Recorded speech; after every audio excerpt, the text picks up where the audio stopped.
Привет, дорогие друзья! Все вы, конечно, слышали истории или даже видели видео февраля-марта о том, как отбирались автомобили. И публиковалось видео, как на каком-то блокпосту расстреливают автомобиль, и там отец, я даже это видео показывал, там отец погибает, сын плачет, уже взрослый сын над ним, батько, машину отбирают. И тогда...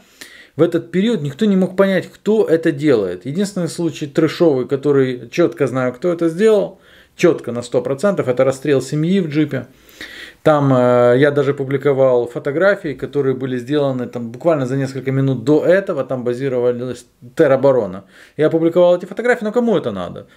Тогда официальные источники Киева, конечно же, рассказали о том, что это прокралось в центр города Киева, вражеская ДРГ, и она расстреляла эту несчастную семью. Вы помните, что там за ужас произошел. Но много автомобилей забиралось, много врывалось людей в жилище людей, застреливали, убивали, забирали имущество. Никто не понимал, кто это делает. Немножечко прояснило это Государственное бюро расследования.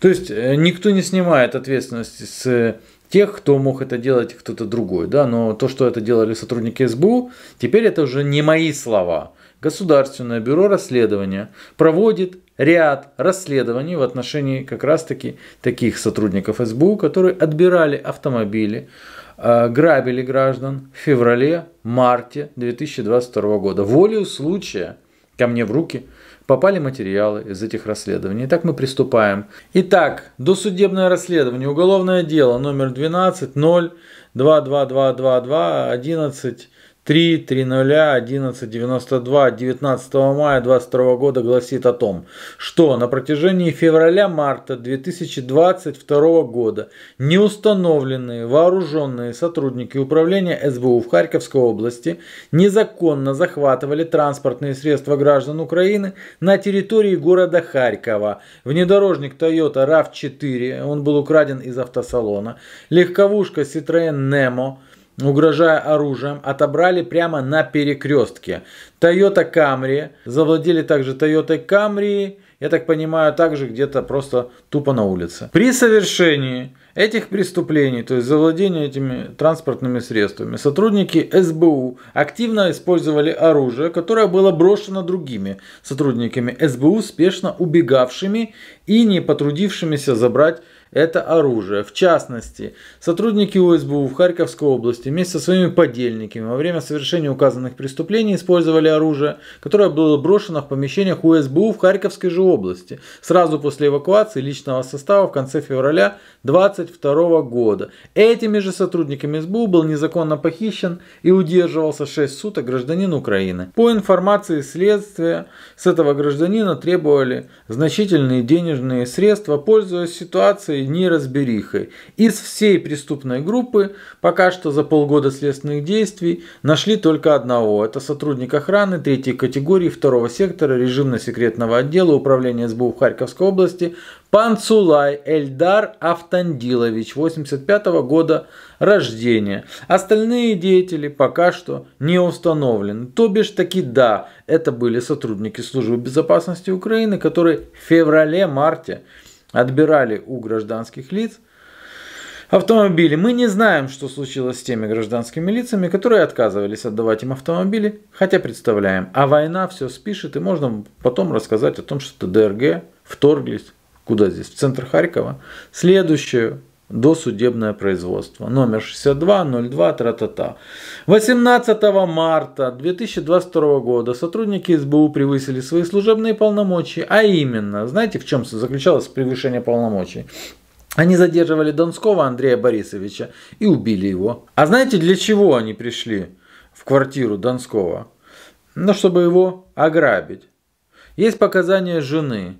В ходе допроса жена погибшего отметила, что 18 марта неизвестные лица без каких-либо опознавательных знаков выбили двери их квартиры, представились сотрудниками УСБУ, однако никаких документов и удостоверений не предъявили. Применили огнестрельное оружие сразу, в результате чего ее муж умер на месте. При этом из квартиры исчезли ноутбук, системный блок компьютера и телефон Донского. Можно предположить, что это был не просто грабеж, а что им на самом деле необходимо было изучить ноутбук и телефон погибшего на предмет его какой-то сепаратистской или антиукраинской деятельности.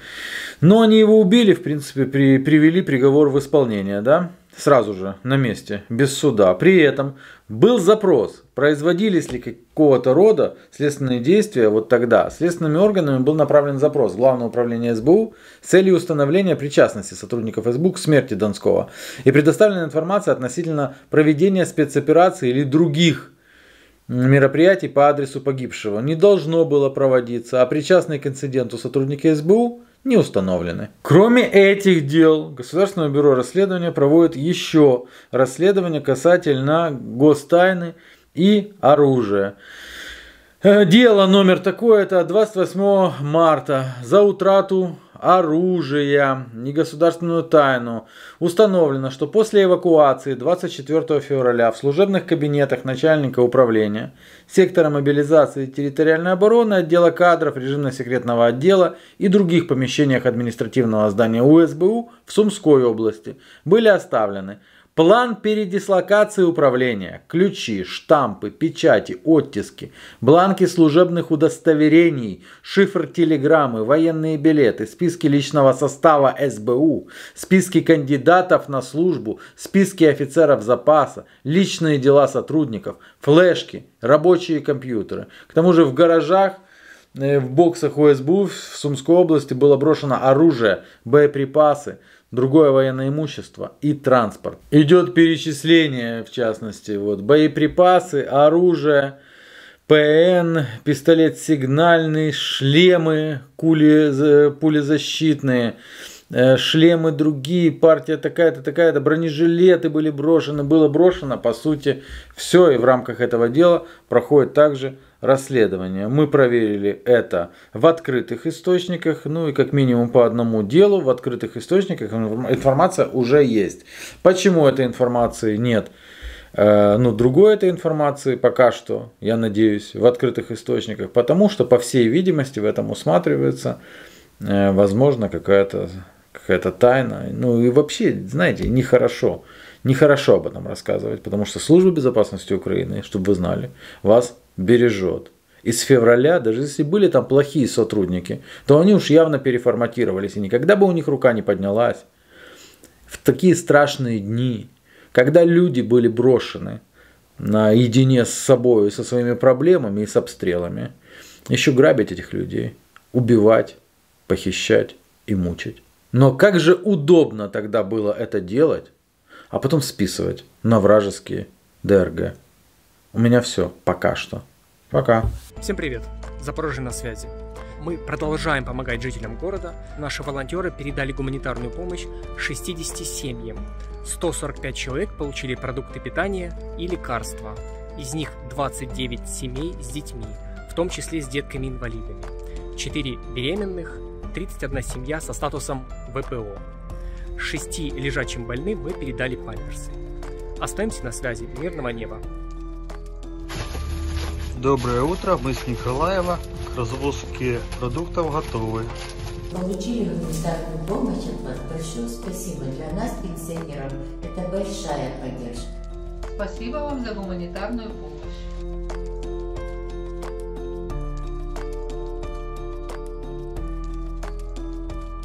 Привет, друзья!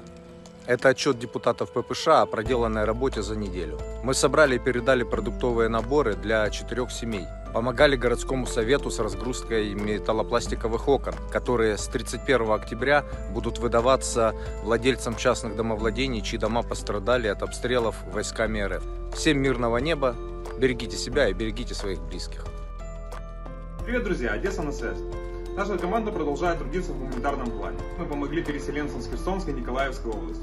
Чем же мы им помогаем? У нас есть коляски, у нас есть детские автокресла, у нас есть памперсы, бутылочки для кормления, само детское питание. Также у нас есть печенье, есть молоко и есть медикаменты первой необходимости. Просили памперсы, флешки, правильно? Да, все верно, да. Если нам нужны памперсы, нужны флешки. Спасибо команде ППШ.